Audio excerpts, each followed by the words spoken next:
us, are there? There's a bunch of us. Okay, we make the world go round, I understand. We keep everybody in shape and in working order and all of that good stuff. Now, you know that oldest son in this parable that Jesus was telling, yeah, he was a pretty severe guy. And it's just the way he was brought up, not unusual for the firstborns to have it a little harder, a little more severe. It's pretty much the way things go. Parents are experimenting on the firstborn, and we get better at it, I suspect, or easier going on the second, third, and fourth, and fifth. That's where we'll stop, yes. And you get smarter at it. But in any case, one of the reasons that the older brother was mad at his younger brother is after the younger brother left, who brought any fun to the older brother's life? Zippo, goose eggs. His younger brother was the one who was bringing some fun and some pleasure into the family system, and then he took off, figuring that he could take it because the rest of his family was such a bunch of downers. And so he went off and found out that he did not have the life skills to manage his own life, and ends up coming back. I thought his rehearsed speech was wonderful, by the way. I hope that came across while I was reading that. It was well done, I thought. It was really good. But his dad just ignored it because he knew what was going to come. He was going to get played, and he knew that. But he just passed it off. The main thing for him was that his kid was alive. And that's one of the points that Jesus was making in that parable. At what point do you just say, thank God, everybody's safe? I was reading a story, I'm not sure if it was in the San Francisco Chronicle or Los Angeles Times online. There was a young guy, Jamie, age 5, was out shopping with his parents, and they were in the women's section, and they had a deep sale on winter coats with fur, fall fur. And so he was going around in circles in amidst the coats and all that stuff. And the parents just meandered along, figured he would catch up, and he didn't. So the next thing the parents heard after they realized they couldn't find him was, "Smith family, you are lost. Please report to lost and found in the customer service department where your son Jamie is waiting for you." So off they went, and yes, the parents were a tad PO'd. And when they got over there, they were very happy. They had a good greeting. And before the parents could say a word, the person at the customer service lost and found section was so smart. She came around the desk and she gave everybody a Hershey kiss and said, "Congratulations, everybody's safe." And she was just, that's all it took. I guess that why it was in the paper. And so those who were lost had been found.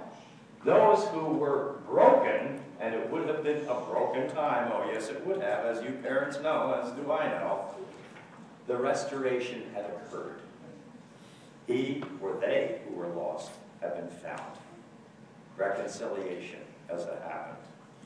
And that is the kind of thing that Jesus is talking about, the way in which God has chosen to care and love you is in the same fashion.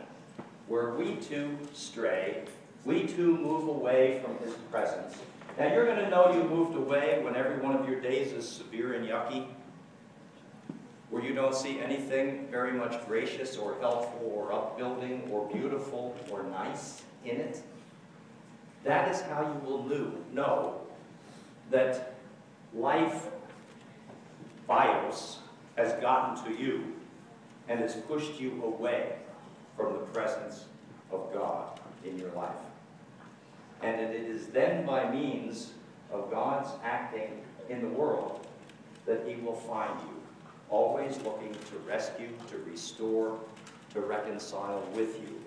And you will know that reconciliation has occurred in some really little ways.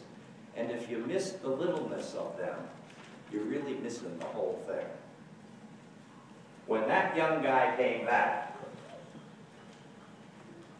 his dad greeted him and gave him a robe.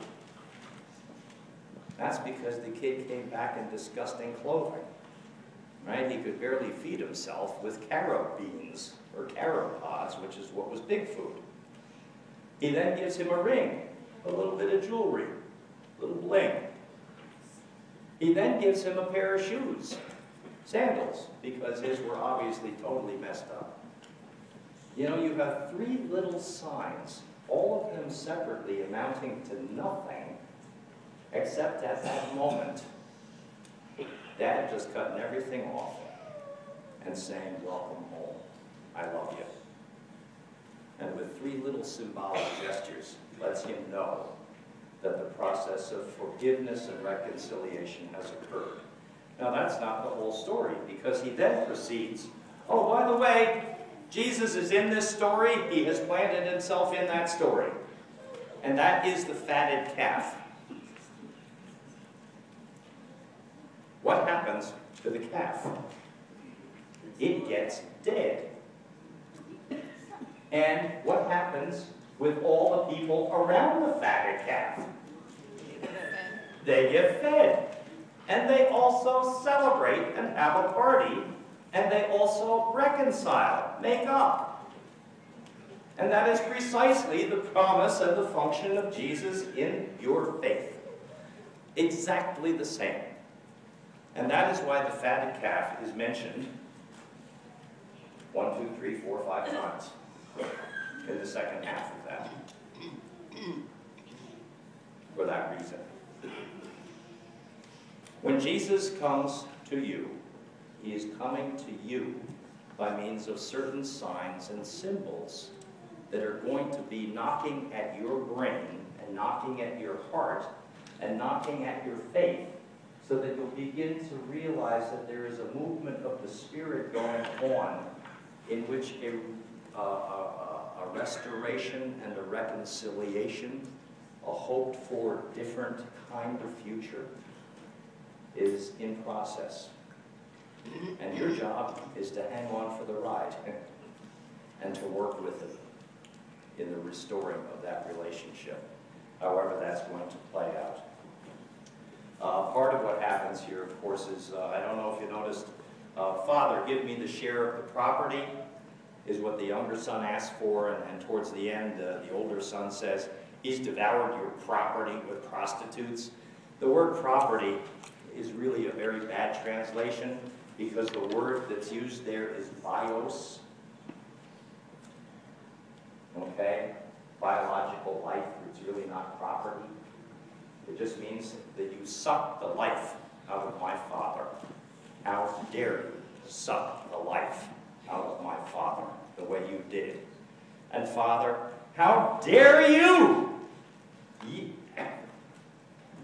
Let your son come back who's already sucked the life out of you. You gonna let him do it again? You see, those are the issues going on in this family system, in this family structure. How much sucking of life are you going to allow? But what the Father does, and this is what God does, he doesn't allow us to suck the life out of him. Nobody sucked the life out of Jesus either. See, Pontius Pilate thought he did, but that didn't work out so good for him. He restored life to Jesus and restores life to you. And he does that by means of signs and symbols, the little things which are present when you have a broken relationship or one that is beginning to break. Who knows what that's going to be? For that little kid in the family, it was a Hershey kiss. Silly little things. Sometimes, I was talking to a couple of guys. Yeah, I know, a lot of us guys get late for like Valentine's Day for flowers and stuff like that. And it's not that we don't care. It's not, Noreen, that we don't care. We just get an attack and not too bright sometimes, and we're rushing around. So you meet about 42 guys in Walmart or Weiss's or something, trying to find the best, nicest flowers that are possible available to get, and you go look for a card, and you find, oh my God, all the good ones are taken off. But anyhow, the thing is, think of those as signs and symbols of a restoration, a reconciliation, or a hope for strengthening of a relationship. It's not approving of anything, but a strengthening of or a hope for restoration of that which is perhaps broken. We have signs and symbols that we play with all of the time in our lives. And the one thing that Jesus has always promised to you when he told this parable amongst a bunch of others, that at the point where your life is starting to get mean-spirited, or it seems like your life is starting to get sucked away from you because you have given into the biology, the bios of the world, it is then that he will begin to work on you. Last week he talked about the slow processes of using manure as a metaphor to work on you. Here, it's the slow processes of little signs and symbols. A ring doesn't say it's expensive. Cloak doesn't say that's pricey. Sandals, salespin, doesn't matter. It's just the idea of the welcoming that goes into that relationship, the start of a new one. And that is how God is going to work in your life. And then you're going to know you're starting to get back on track in faith and in life, moving from biology to Zoe, the quality of your living. When you start to look around and something tickles you that wouldn't previously have made you smile, who knows what it's going to be? It could be a hummingbird out there, just flapping like 2 gazillion times, and you're wondering how it stays up in the air and doesn't get tired, or at least I do. It could be the fact that it's going to stay lighter. Okay, say that 3 times. Later. It's going to stay lighter tonight. There are many wonderful little things, and depending on how you perceive the presence of God, if there is nothing good in the world for you right now, then it's time for you to start to look around. And there you'll see the signs. For that older son, you'll notice what Jesus does again, and it's totally irritating. He doesn't say that the son either went to the party, but he doesn't say he didn't go to the party either. That's the beauty of a parable. He left it open. You see, you get to write the end of the story. And that is then a matter of faith. How do you perceive the presence of Jesus in daily living in your life? If he's present, you're going to hit that party. Oh, you may be crabby and grouchy about it and all kind of miserable. But you'll paste a fake smile on because you know it's the right thing to do. And you'll go. If on the other hand, God has left you and you're feeling like the world is miserable and rotten and everybody in it is miserable and rotten and you're miserable too, you won't go. You'll do the pity party. Now, you all have just sorted out very quickly and easily your ministry in this world which God created and in which he's active. Your job is to move people from pity party into celebratory mode, appreciating the graciousness, the love, and the presence of God wherever he's going to be found. And if that means, Lord knows, you go out to eat with your grandchildren and they need a quarter to pop in there to pull out a cheap little ring that's going to turn green the same day, well, maybe it's worth it. Maybe it's a sign, a pledge. I don't know. You figure